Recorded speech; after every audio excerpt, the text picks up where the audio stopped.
Hi, this is Adam Kunzmiller with BoardGameGeek at Gen Con 2016, and I'm joined by Ben Shikoski with Gutshot Games. And we're here to talk about Headhunters. So, what is Headhunters? Great question. I'm glad you asked.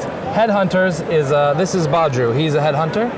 What's great about Badru is he has everything that he needs inside his head to play the game. Nice. Okay? So he has his measuring string, that's for measuring, that's for range, that's for moving around on the board. He has his dice for combat. Prototypes are fun. All right. He has his cards. So it's a card-driven game, and it's a single-figure game as well.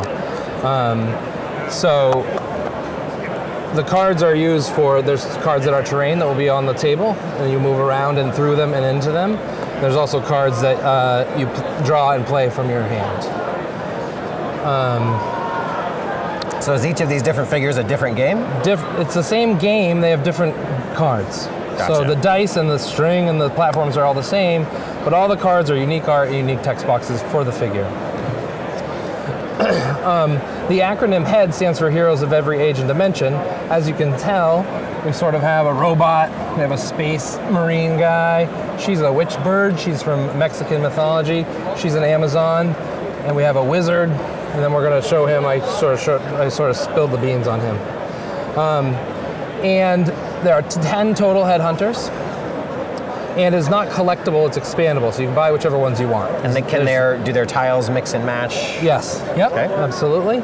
And there's a story, we have an author has written a short story for each character to flesh out the universe, and a starting and ending. So there's 12 full chapters of a complete universe, story told in this universe.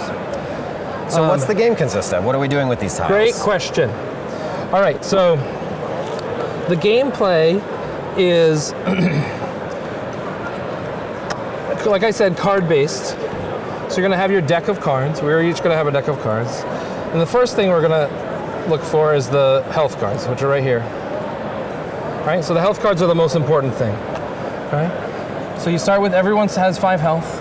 This is your speed, so he has 3 speed, which is fast speed. Your speed gets slower as you get wounded as well. And then some of these cards are just blank, and some of them give you a power when you get to that wound, okay? This is the object of the game. You want to take that health down to 0. Okay. Pretty standard. There's also terrain cards that will be in play. We take the terrain cards from every figure that's in the game, shuffle them together, and then put them out randomly face down so we don't know what is where. Then we flip them all face up, and then that's the board that we've made. So does every player represent one of these it's a characters? single. And are we dueling? Are we trying to take the other player out? They're bounty hunters in the story. Okay. So they're somewhat colleagues, but also somewhat competitive about it. Okay. So that's why that's the hunters part of Headhunters is they are bounty hunters. So the story is they're picked by these patrons because they're the best fighters from their dimension to become a bounty hunter. So these are out on the board. We're moving around trying to reduce each other to 0. And then there are other cards as well. So there's attack cards. Okay. Thank you. So melee attack and range attack. And melee you need to be adjacent. And then this is also a range finder. So this is short range, medium range, long range. So are these also our figures on the boards? Yes, too? We're going to be moving that figure around on a platform.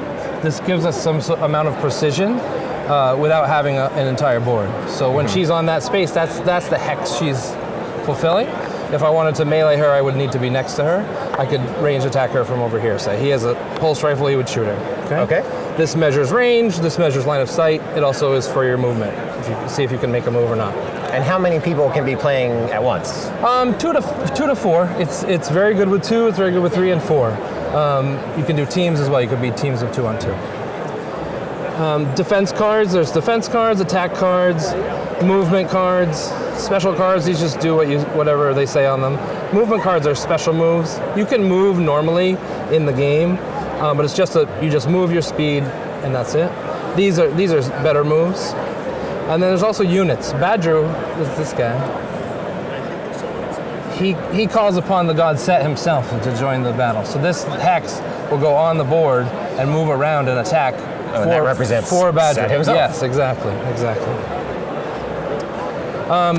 The dice system is probably the most important part of the game. So we have pretty standard swords and shields. You want swords when you're attacking, you want shields when you're defending. This third symbol is called advantage. and you can get advantage in some numerous ways. The attacker or defender can have advantage. If you ever attack someone from behind them, you get advantage as the attacker. Very simple, if you're melee or if you're ranged. If you are a defender and you're in a building or have cover, you get advantage. If you ever get attacked straight on, you shouldn't ever attack straight on in Headhunters, the defender has advantage. What that means is when you roll these are lit up for you. If I have advantage and I'm the attacker and I were to roll this, if I didn't have advantage, I'd have 2 power. Sure. With advantage, I have 3. And then you just need to match the power with defense, so you need to roll 3 shields to stop a 3 power attack. And how long does a typical game last? It's about 15 to 25 minutes, depending. I mean, for 2 players, that's about right. It can be a little longer with more players. And you had mentioned these were in prototype form at the moment. Yep. When will these be kind of finalized and available for purchase? They're getting very close. The Kickstarter is in the fall. We're announcing that specific date very soon. And yeah, I mean, some things are closer, like the dice are closer to being done. Obviously, a lot of this art is final art. But some of the things like his head doesn't like actually what the insert looks stay like on yet, and but this will all snap in and be totally tight, so you can pick him up and not worry about it. They're hollow right now. We'll fill them up, so they'll be very solid. And there's the deck building you had asked about too. The deck building is pretty simple. There's 6 pods. We're calling them 6 pods. We're calling them pods. There's 6 for each figure. There's 3 attack pods, 1 defense, 1 move, and 1 special. Each pod has 6 cards in it. Your special cards have to go with the figure that you're playing. So I can't use Torres's special cards with Badru.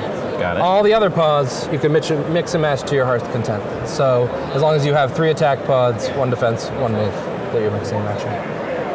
And this is, we have a little bit of a rarity thing. In the 6 cards, these gems here show you how many copies of the card are in the deck. So this card, there's only 1 of it. That allows us to make more powerful cards and less powerful cards, more common cards. Is it also a limitation of how many can be in a deck?